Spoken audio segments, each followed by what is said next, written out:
Welcome back, everybody. It's Tuesday, February 3rd, 2026. Born on this date. We have two of them from 1943.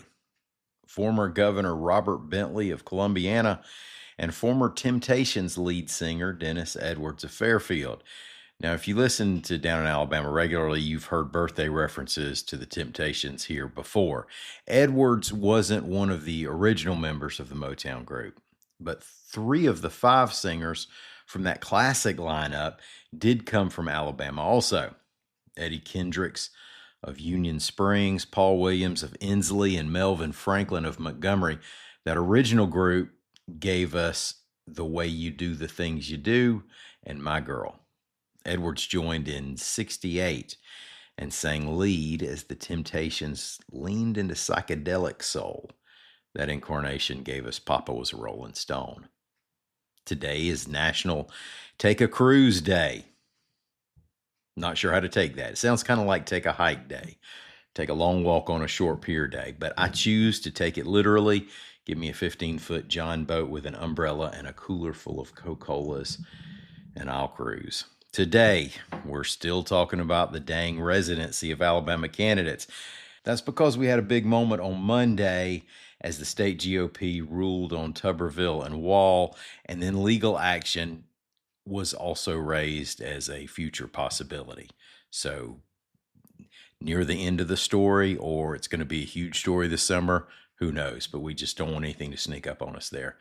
We'll also talk about some real estate numbers from 2025, and I'm going to cheat and talk about something because I'm interested in it. And I figure somebody else out there will be too. Besides, what's more local than what's on your TV in your own living room? I'm Mike Morgan, and we're down in Alabama.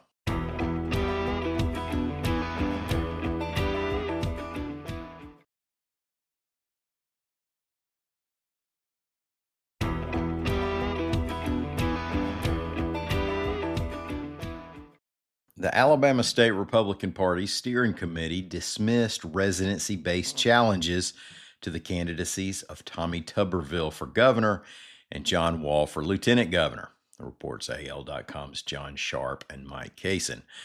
To qualify for either offices, candidates are supposed to have lived in the state for the 7 years leading up to their day of election.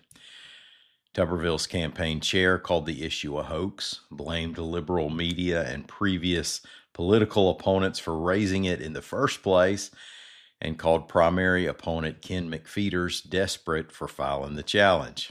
Now, as we've mentioned here many times, at issue is whether Tuberville in 2019 moved from his multi-million-dollar Florida beach house where there was no state income tax to a less than $300,000 Auburn home that his son and wife owned in a state where he would have paid 5% tax on most of his income. The Tuberville campaign said he's voted and lived in Auburn and has held an Alabama driver license since 2019. And it also said that the campaign provided that information to the GOP committee. It did not, however, provide income tax records. Now, if Tuberville did have an Alabama driver license going back to 2019 and the GOP accepted that as proof of residence, a sort of inverse argument didn't help the challenge against Lieutenant Governor candidate John Wall.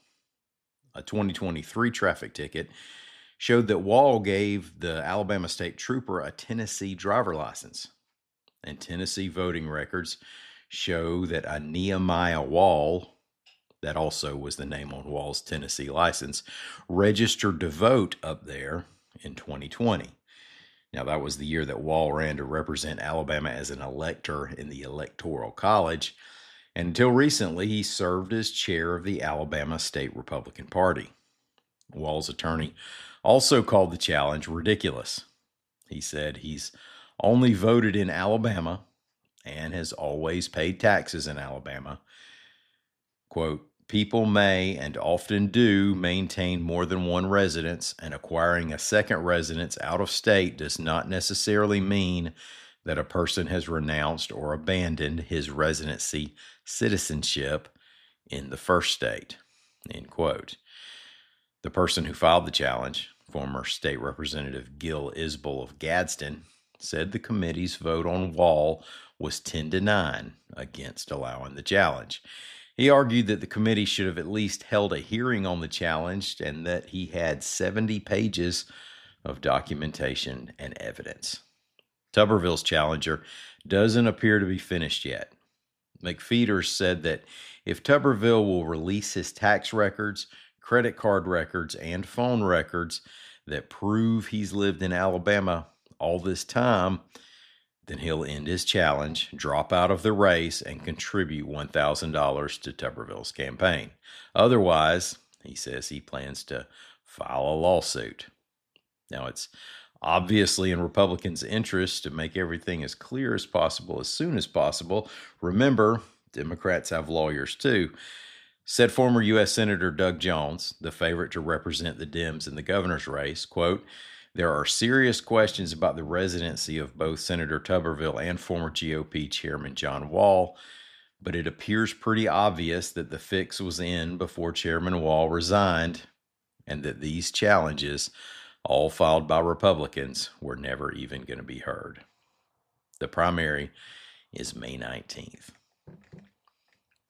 As 30,000 more people moved into the state, home sales and median home prices rose in 2025, reports AL.com's William Thornton. The Alabama Economic and Real Estate Report for last year was released Monday by the Alabama Association of Realtors. Home sales were up by 3.9% over 24. That's coming off an 18% decline. Alabama's median home sales price was a record $233,969. That was up 11% from the previous year and well above the U.S. growth of 1.7%. Another pretty good number was the average housing supply of 4.7 months. Now, if you get between 5 and 6 months of supply, then it's considered a good balance. There's not so much inventory at that point that sellers are selling cheap or waiting too long to move their property, but there's enough inventory to keep buyers from having to bid up into the ionosphere to compete. All right, let's open up our giant dusty tome of newspaper jargon to the old newsroom term, editor's pothole.